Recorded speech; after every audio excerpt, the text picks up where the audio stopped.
안녕하세요. 프로페서 머니입니다. 자, 여러분이 글로벌 기업의 CEO라면 어떨까요?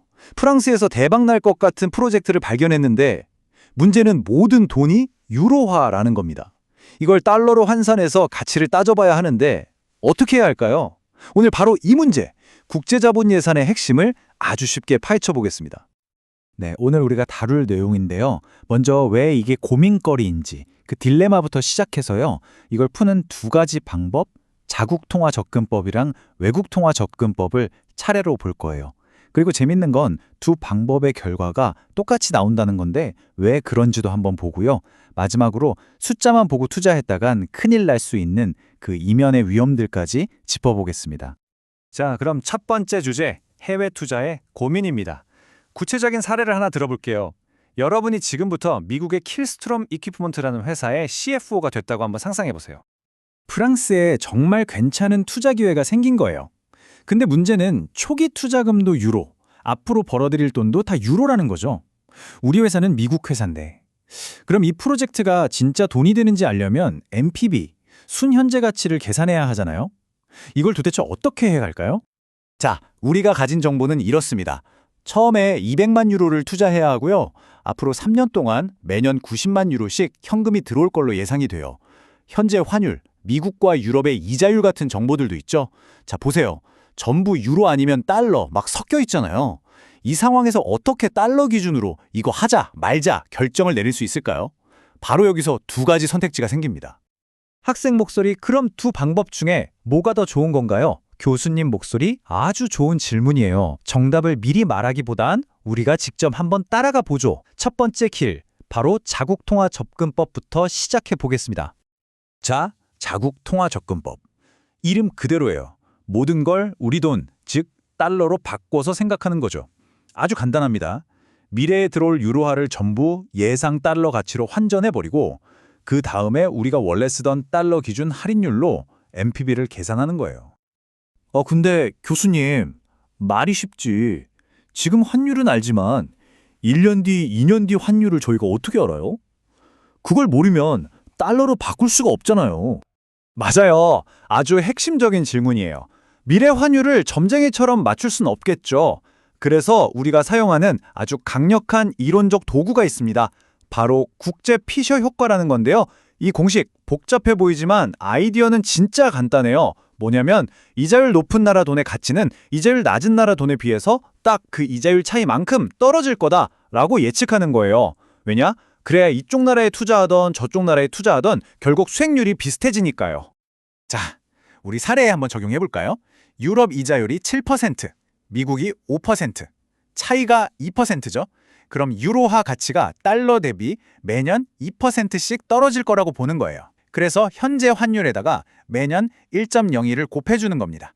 그렇게 계산하면 1년 뒤, 2년 뒤, 3년 뒤에 기대 환율이 딱 나오죠. 자, 이제 미래 환율이라는 가장 큰 퍼즐 조각을 하셨으니까 이걸 가지고 진짜 NPV를 계산하러 가봅시다. 자, 이제 계산을 한번 해보죠. 먼저 맨 윗줄, 유로 현금 흐름이 있죠. 이걸 우리가 방금 구한 연도별 기대 환율로 나눠서 달러로 바꿔주는 거예요. 그럼 세 번째 줄에 있는 달러 현금 흐름이 나옵니다. 이제 다 됐어요. 이 미래의 달러들을 우리 회사의 요구 수입률 10%로 할인해서 현재 가치로 쫙쫙 당겨오는 거죠. 그래서 다 더하고 빼고 해봤더니 결과는 네, NPV가 플러스 30만 달러가 나왔습니다. 와, 일단 이 방법으로는 투자해도 좋다는 결론이 나왔네요. 자, 그런데 말입니다. 만약에 순서를 완전히 뒤집어서 계산하면 어떨까요?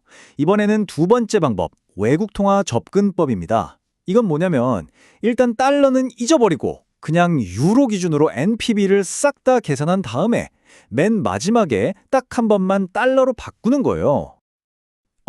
교수님, 잠깐만요. 유로 현금 흐름을 할인할 때 미국 요구 수익률이 10%를 그냥 쓰면 안 되는 거 아니에요? 총화가 다른데. 오, 정확해요. 당연히 안 되죠. 그렇죠. 유로와 현금 흐름을 다룰 거면 할인율도 유로화에 맞는 걸 써야 합니다. 이것도 아까 그 국제 피셔 효과랑 같은 논리예요. 미국 투자자 입장에서는 내가 굳이 가치가 떨어질 걸로 예상되는 유로화 재산에 투자하려면 미국에서 버는 10%에다가 환율 손해 볼 것 같은 2%만큼은 더 얹어줘야 수지가 맞지라고 생각하는 거예요. 그래서 10% 더하기 2%, 즉 12%를 유로 프로젝트의 요구 수익률로 쓰는 겁니다. 자, 그럼 이제 간단하죠. 아까 그 유로 현금 흐름을 이 새로운 할인율 12%로 할인하면 됩니다. 계산 결과 NPV는 16만 유로가 나오네요. 자, 이제 결전의 시간입니다. 첫 번째 방법으로는 30만 달러가 나왔고 두 번째 방법으로는 16만 유로가 나왔어요. 숫자가 완전 다른데 과연 결론도 다를까요? 한번 비교해보죠. 자, 보세요. 왼쪽은 우리가 처음 계산한 30만 달러고요. 오른쪽은 방금 계산한 16만 유로입니다. 이 16만 유로를 현재 환율 1달러당 0.5 유로로 나눠서 달러로 바꿔보면 어떻게 될까요? 놀랍게도 정확히 30만 달러가 나옵니다. 와, 소름 돋지 않나요? 첫 번째 방법이랑 완전히 똑같은 결과예요. 그러니까 핵심은 바로 이겁니다. 여러분이 어떤 방법을 쓰든 상관없어요. 환율을 먼저 적용하든 할인율을 먼저 조정하든 그 논리적 일관성만 지킨다면 결과는 언제나 똑같다는 겁니다. 서울에서 부산 갈 때 KTX를 타든 버스를 타든 결국 부산에 도착하는 것과 마찬가지죠.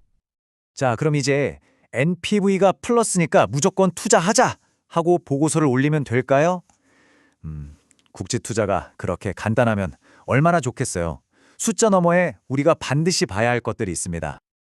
아니, NPV가 플러스인데도 문제가 생길 수 있다는 말씀이세요? 그럼요.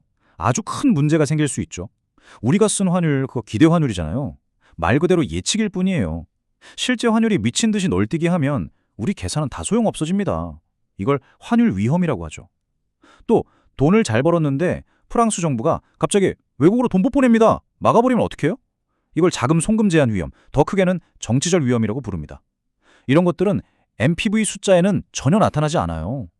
자, 그래서 마지막 질문은 바로 여러분의 몫입니다.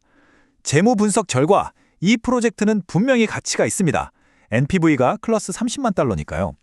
하지만 방금 우리가 이야기한 이런 눈에 보이지 않는 위험들까지 모두 고려했을 때 여러분이 바로 이 회사의 CFO라면 최종 투자 결제 서류에 사인을 하시겠습니까? 한번 곰곰이 생각해 보시면 좋겠습니다. 오늘 내용은 여기까지입니다. 들어주셔서 감사합니다.